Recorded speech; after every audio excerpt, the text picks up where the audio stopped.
lentement, mais plus sûrement que le fer d'une lance et la balle d'un fusil. Victorine, depuis quelques jours, je fais des va-et-vient chez toi, sans te voir. Où es-tu? Que fais-tu? Tu sais, comme d'habitude, je fais toujours un crochet chez toi pour vous saluer, maman et toi. Et aussi, pour avoir ton opinion sur tel ou tel problème. Sommes-nous brouillés? Comme ça arrivait parfois, sans mettre long évidemment. A-t-on déjà vu des êtres humains vivre toute une vie sans que leur rapport ne connaisse de froid? Ta famille maternelle, papa Jean-Pierre, François, Martina, Jeanne, maman Véronique, bref, tout le monde est là. Celle de Bawan, de Bamungum, de Banjoun, tes amis et sympathisants, des curieux et même ceux qui se réjouissent de ta mort sont aussi là. T'es aussi brouillé avec tout ce monde? Ah, j'ai oublié, ta maman est aussi là. Donc, tu t'es brouillé avec tout le monde. Tu ne vas quand même pas me dire qu'avec ta mère, c'est pareil. Est-ce qu'on se brouille avec sa mère?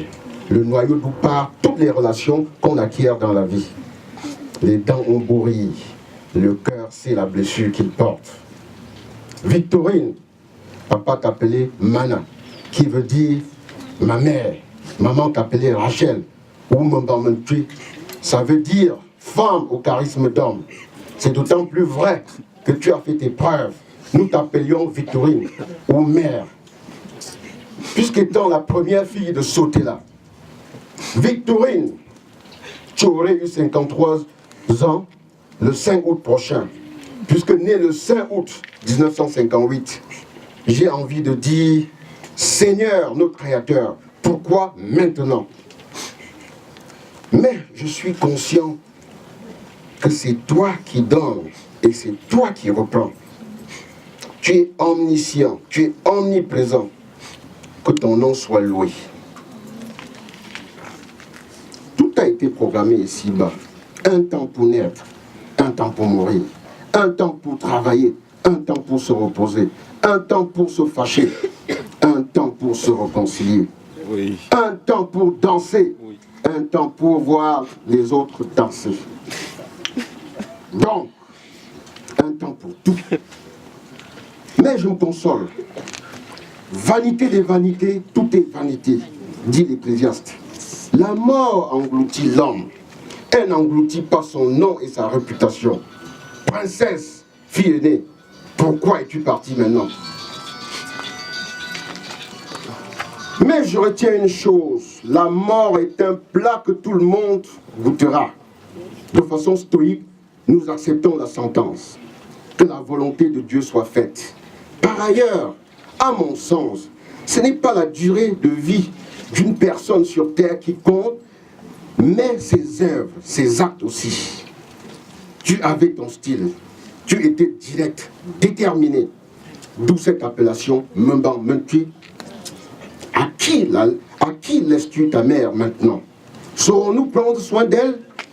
En fait, qu'est-ce qui s'est en réalité passé? D'un cancer de sein découvert en 2007 par des spécialistes de la santé après amputation du sein malade, tu passes de vie à trépas quelques années plus tard sans nous prévenir de ton départ. Quel destin! Qui peut imaginer ici que tu es morte par manque de soins? Si on pouvait acheter la vie d'un être humain, nous aurions acheté ta vie. Oui, je me serais à nouveau engagé auprès des institutions financières et dans la mesure du possible pour que ce rêve s'accomplisse. Au Cameroun, il y a aussi des grands médecins. Mais n'oublions pas que le médecin soigne et que c'est Dieu qui guérit. Tu imagines quel vide tu crées autour de nous? Que viendrais-je faire à Torquette maintenant? Et ta pauvre mère, à qui la laisses-tu? De retour de Banjoun, en date du 19 juin dernier, où j'étais allé ramener notre maman, nous avions fait un crochet à la polyclinique où tu étais interné pour nous enquérir de ton état de santé. À notre plus grande surprise, la chambre que tu occupais était prise par quelqu'un d'autre. J'ai dit à maman, sûrement elle a changé de chambre. Chose curieuse, tu étais sorti de l'hôpital. J'ai pensé que tu étais guéri. Immédiatement, nous nous sommes rendus chez toi, ici à Toquette. En arrivant, tu étais allongé sur le canapé au salon. J'ai dit, mais quelle est cette histoire? Mais tu peux quitter l'hôpital alors que tu n'as pas encore recouvré ta santé? J'ai également sermonné ton fils Jean Merlin. Je lui ai dit, votre école aujourd'hui sert à quoi? Un intellectuel accepte que sa mère sorte de l'hôpital dans un état piteux pour venir crever à la maison? Il faut être responsable, ai-je ajouté. Et de suite, j'ai pris la résolution de te ramener dans le centre hospitalier où tu étais interné pour poursuivre tes soins. Parce que c'est un aspect psychologique à ne pas négliger. Tu avais choisi ce centre de santé, cette clinique, cette polyclinique, la bienveillance.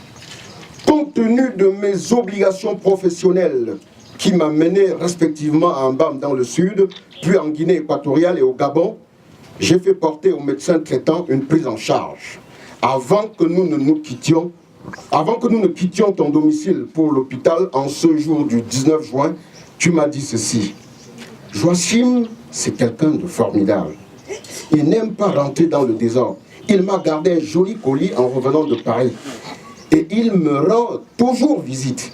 Et moi, j'ai répondu, je le trouve impartial et intègre. D'ailleurs, hier 18, de retour d'un voyage, il m'a trouvé sur le bord de la route en train d'échanger avec un ami à Batoufan au sorti d'un enterrement.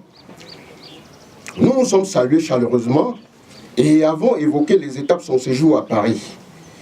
As-tu eu le temps de jouir du colis dont tu me parlais? Ma vision des choses se renforce. Tout passe. Cette causerie avait duré environ 15 minutes avant que nous ne prenions le chemin de la polyclinique. Nous avions fait le tour d'horizon des problèmes pendants.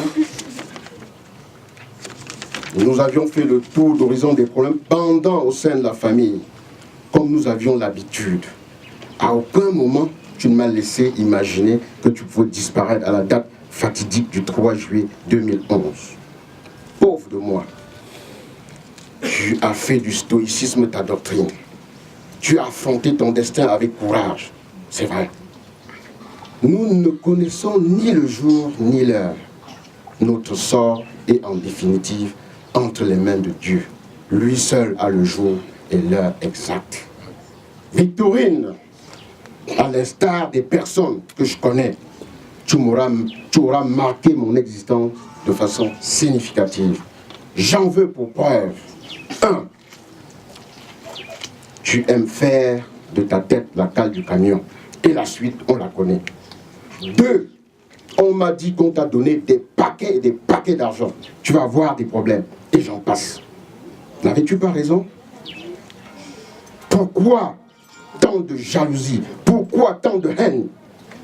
Comme on peut imaginer un monde. Comment peut-on imaginer un monde sans amour? Qui prendra la place de l'autre? Victorine, lorsqu'en 2008, je décide d'entreprendre les travaux de finition sur l'immeuble laissé par notre père, qui était en état de délabrement très avancé, tu m'as dit ceci. Papa a su qu'il laissait chez lui pour continuer ses œuvres. Et puis tu as articulé. En prenant de l'âge, tu ressembles étrangement à papa. De qui entendrai-je désormais ces mots d'encouragement et de félicitations? Qui devrait davantage booster mon énergie pour donner une place plus rayonnante à notre famille? Que dire de tes prises de position objectives? Victorine, tu vas me manquer. Tu vas nous manquer. En fait, tu n'es passé que dans l'autre chambre. Nous y passerons aussi. Et qui est donc éternel? Pourquoi se tracasser tant? L'amour que les tiens avaient pour toi ne finira jamais. Nous continuons à t'appeler Victorine, mère, Maman Mentu ou Rachel. Lorsque les remous de surface ont commencé dans la famille, tu as pris avec toi ta mère, me Foncon, cette meuf, pour que son honneur ne soit pas bafoué. Dieu commande, respecter son père et sa mère. Il en tiendra compte. Les morts sont-ils vraiment morts? Et maintenant, que vas-tu dire à son époux? Que tu l'as quitté, comme lui aussi l'avait fait? Tu as donc décidé de laisser ta mère en pâture. Victorine, femme courage, puisque tu ne nous as pas laissé voir ce que tu t'en allais. Tu as gardé ton sourire, ton autorité et ce courage jusqu'à ton dernier soupir. Quel rêve! Victorine, rassure-toi que tes dernières volontés seront respectées. Tu ne m'en as rien dit, mais nous respecterons les esquisses.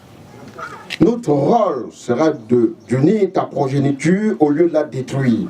Femme entreprenante, femme d'action, tu as su te distinguer en laissant ta marque. Nous ne t'oublions jamais. Je ne t'oublierai jamais. Va et repose en paix. Je vous remercie.